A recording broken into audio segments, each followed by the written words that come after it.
Take our audiences now to one more person. This is an expert. Dr. Chinu Agrawal is with us. She's the director of Feeling Minds. She's also a PhD and international affiliate of the American Psychological Association. Dr. Agrawal, thank you for joining us here on the show. Doctor, we want to explore the psychological here. And before we take you into the aspect of what's going on with bloggers, we want to ask you a little bit about audiences. Is it a sense of companionship that audiences get when they're watching videos like this? What do you think is going on? Because these are time commitments. Sometimes bloggers are vlogging 1 hour long, 2 hour long videos. For audiences to stay through that, do you think somewhere it's us curing our digital loneliness? Yeah, exactly. And when you are seeing them playing out their life, which you don't have to do, you don't have to risk putting out your life, they are doing it for you. It's so easy, no?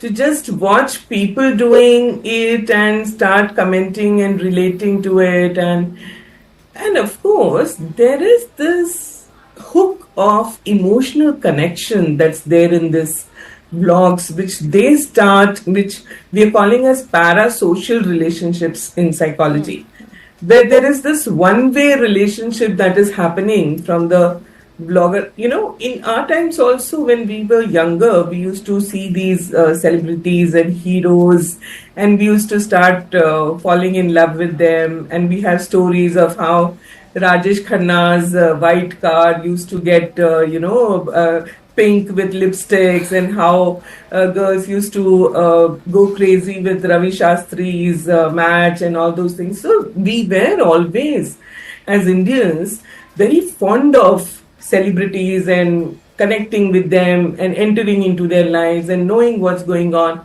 So I think this has given us this opportunity, which we were always looking for, to look into people's lives. Is it different than us? Is it similar to us? What is it they are doing? What is it that we are doing? Comparing, coming up to it, aspiring, all this is going on in their own psychology, and that's how it is becoming so addictive for them. They can binge watch a blogger that they are connected to even for 6 hours in a day. Yeah. Dr. Agrawal, if you notice, both the content creators and vloggers on our, who came just before you, said that they didn't indulge in this. Comments drove them to it. People ask for more of you online. And that's what creators end up giving. So are you in a way saying that the line has to be drawn at the end of the creators to say, okay, this might impact my personal life at the cost of views. This will impact my mental health at the cost of the subscribers that I'm getting. Yeah, but then can you see that they are already in a loop for getting more views? They're already in the loop for getting more attention, more adulation, more admiration, more engagement. And so they cannot even if they want to, they cannot refuse it. They are wanting to make the content that their audiences can relate to, can engage with, can come up to their vlogs and, be hooked to them. So they are actually going around seeking their audience's opinions. And this thing that I would call it as the art of enough, is not something that comes easy for any of us. We do not know how to draw lines. We would go overboard. We are habitual of this ati in everything that we do. This is called as indulgence, whether we are having some sugary drinks, or it is our gadget, or whether it is fashion or shopping or anything. It is this little child's mind, which is always there even after we grow up, that wants more and more and more of everything. And so these vloggers are also caught in that. They are not able to use the art of enough. They're not able to say that, no, this is enough. Now I'm not going to go ahead and do what my audience is. They will not like to lose their audiences at any cost. Dr. Chinu, can you tell us, everything we're talking about, it's not just relevant to vloggers, it's relevant to anyone who uses social media, right? Yes. Attention economies are being structured around this entirely. Yeah. Can you tell our audiences, this is a bit of a tricky one, but we tend to have these conversations and they tend to sound a little doomsday, because we're saying, depression ho jata hai, there are serious mental health consequences to being addicted to social media, to posting aspects of yourself online constantly. But when you speak to people who are doing so, when you've had clients who either are vloggers themselves or are documenting their lives online in this manner, are there any upsides? Yeah, there are. The point is, imagine a river or a swimming pool, which is so enticing, which relaxes you for a while, which gives you all that you need. But do you want to remain in that, or do you want to go, get a dip and come out of it?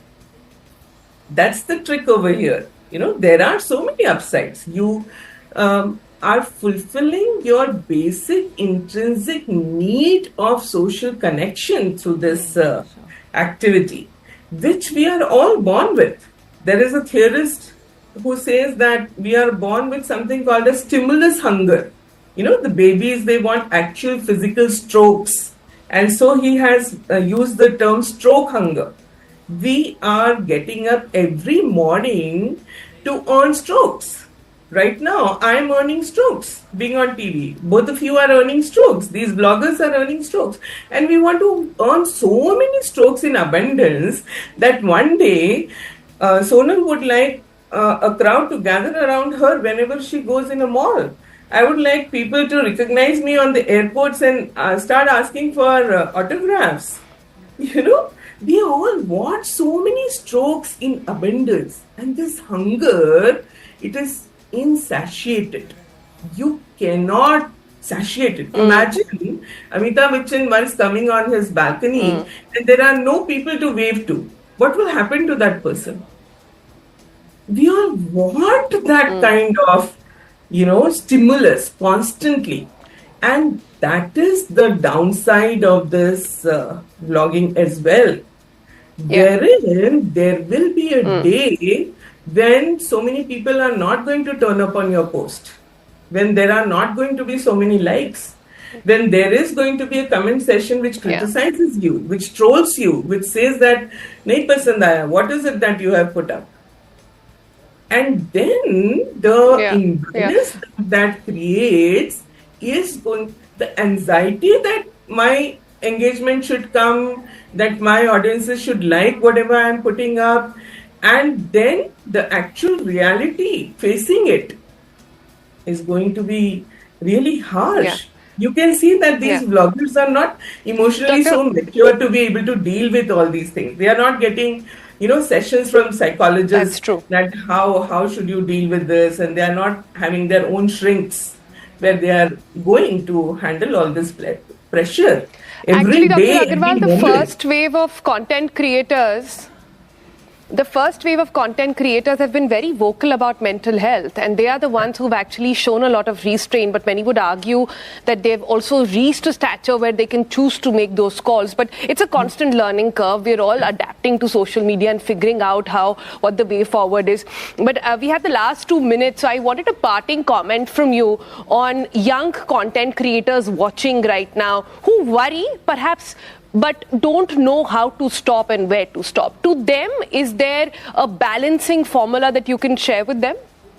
Yeah, I would like to draw their attention to the intent, to the objectives. Take a pause, be mindful. What is it that I am going to gain out of it? And what is the cost that I am paying? So, the cost-benefit analysis. If you can pause, do it, and you can see, what is the value that I want to put into people's lives? Is it something that is going to be remembered? Because the digital footprint that you are going to leave behind is going to be permanent. Is it just because I want to get some strokes? Is it something that is so selfish like that, or is it something that I really want to give people, inspire them, encourage them to do better in their lives, to lead richer lives, fulfiller lives, more meaningful lives? then over the years, you are going to be satisfied, content with what you did as a content creator, rather than ending up the curve in depression or anxiety or stress or burnout or substance abuse or something like that, So this mindfulness and intent, I think. And one more thing is genuine connection. You started the conversation with the word intimacy. And the same scientist, Dr. Eric Byrne, whom I was quoting for stroke hunger, he used this word intimacy. Intimacy is the genuine, authentic connection that you want to build with people in your lives, whether it is personal or public connections. What is it that you are honest about? What does it mean? Because as Nikhil was saying, there is this something called as role fatigue. You are staging your life all the time. And one more point that is very, very concerning is sharenting, where parenting and sharing is becomes one and the same. It overlaps. One and the same. Right? And Dr. Agrawal, we've unfortunately run out of time, but you've left such wise words, especially that last one, that it's so important to be honest with oneself and conduct a cost-benefit analysis if one can with themselves.